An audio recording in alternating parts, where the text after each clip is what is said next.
They used to call it Great Britain, an empire on which the sun never set, a nation that gave the world Shakespeare, the steam engine, parliamentary democracy, and the Beatles. But what happens when the sun finally sets? Not with a bang, but a slow, crumbling fade. Roads full of potholes, hospitals without beds, high streets lined with shuttered shops. The kind of collapse that doesn't make headlines all at once, but seeps into everyday life, one broken system at a time. What if Britain, once a symbol of stability and strength, falls apart in plain sight? What if the collapse doesn't come from war or disaster, but from the inside? A slow rot from policies unchallenged, promises undelivered, and institutions stretched beyond breaking. Imagine a united kingdom, divided, depleted, drifting, a government unable to pay its debts, a military that can't protect its shores, a healthcare system once envied, now abandoned, a nation that left the European Union to stand tall, but now struggles to stand at all. What happens to the people, the union, the culture, the class, the identity? And if the UK does collapse, who benefits? Who survives? And could it ever rise again? Welcome to Parallel, a mix of storytelling and thought-provoking what-if scenarios, combining narrative fiction and analysis that includes real-world science, philosophy, and potential real-world implications. Don't forget to subscribe, like, and comment so that you do not miss out on the next episode. Because, one reality, says T-Boom, is never enough.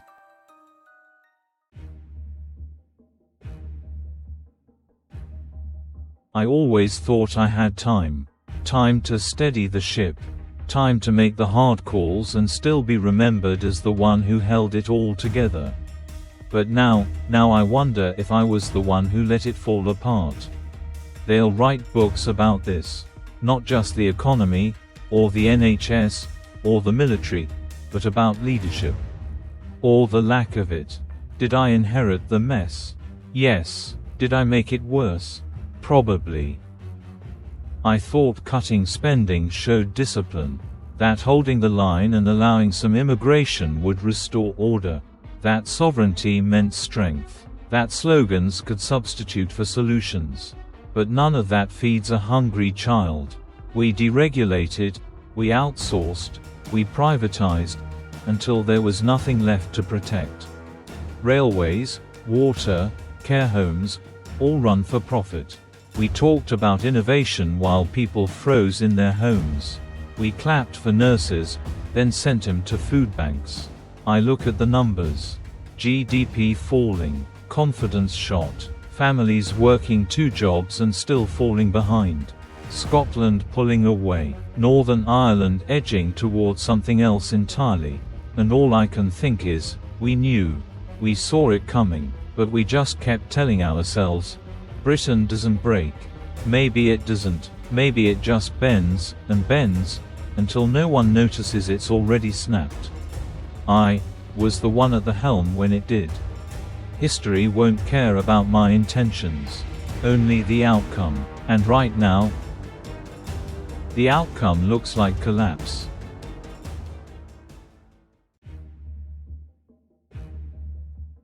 The history where the cracks began. Britain once ruled a quarter of the globe, an empire of steel, steam, and structure. From the Magna Carta to the Industrial Revolution, from the Beatles to the NHS, the UK has often been a global trendsetter, punching above its weight. But then the slow unravelling. Privatization in the 1980s promised efficiency. Instead, railways broke, utilities skyrocketed, and public trust eroded. Brexit, once branded as a bold return to sovereignty, fractured supply chains, alienated allies, and divided the nation in two. Austerity policies, repeatedly imposed since 2010, hollowed out local councils, policing, and healthcare. Underinvestment in infrastructure, education, and defense left the country running on fumes, all while the rest of the world surged ahead, technologically, diplomatically, economically. What's happening now? Let's take stock. The NHS is at breaking point. Record waiting lists, burnt-out staff, and entire regions without access to dentists or GPs. The cost of living continues to soar. Wages stagnate while rent and energy bills swallow income whole. Homelessness is rising, food banks are mainstream, and nearly 4 million children live in poverty. The housing crisis has created a generation unable to buy, rent securely, or even dream of a stable future. Education is underfunded, with teachers fleeing classrooms and universities turning into businesses. The military, once a cornerstone of national pride, struggles to recruit, equip, or maintain global presence. Water systems and beaches, filled with sewage waste and companies getting away with a slap on the wrist. And immigration, despite countless pledges, continues without a coherent policy, feeding resentment, misinformation, and tension. Even the Union itself is fragile. Scotland murmurs of independence. Again, Northern Ireland watches the border. Wales eyes its own voice. And all of this, while debt balloons and growth stalls. Who is benefiting? In collapse, someone always profits. Hedge funds and currency traders bet against the pound. Foreign investors scoop up UK assets, homes, farmland, ports, at bargain prices. Authoritarian regimes point gleefully, saying, "Look, democracy fails too." Tech monopolies and multinationals operate tax-free, draining wealth without contributing to the social fabric. Even parts of the UK elite, detached from the nation's daily struggle, find safety offshore.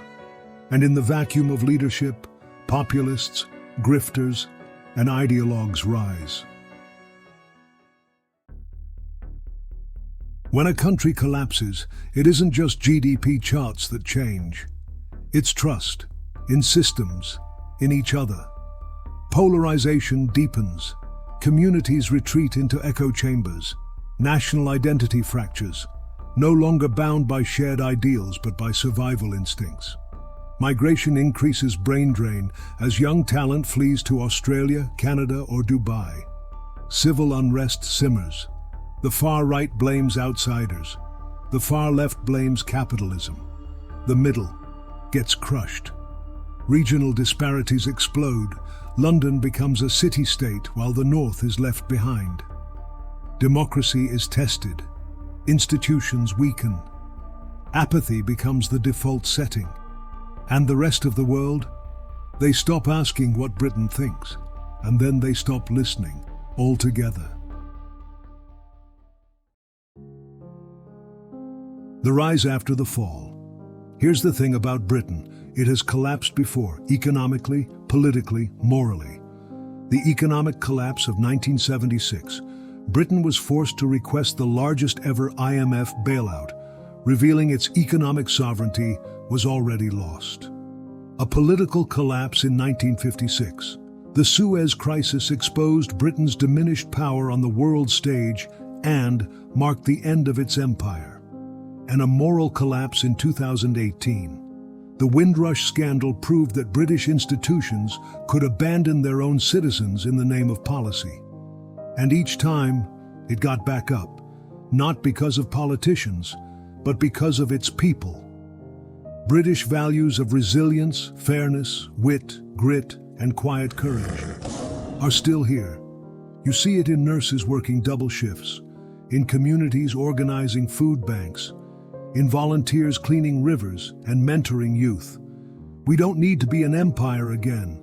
We just need to be good again. What if the UK led the world in green technology?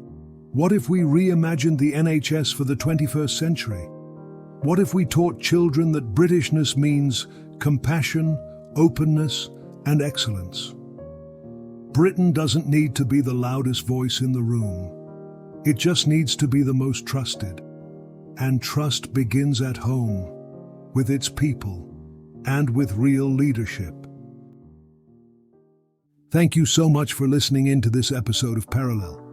If you have an idea for a future episode, drop it in the comments below. Don't forget to like and subscribe, as it really does help the channel grow its audience. Until the next episode, remember, one reality is never enough.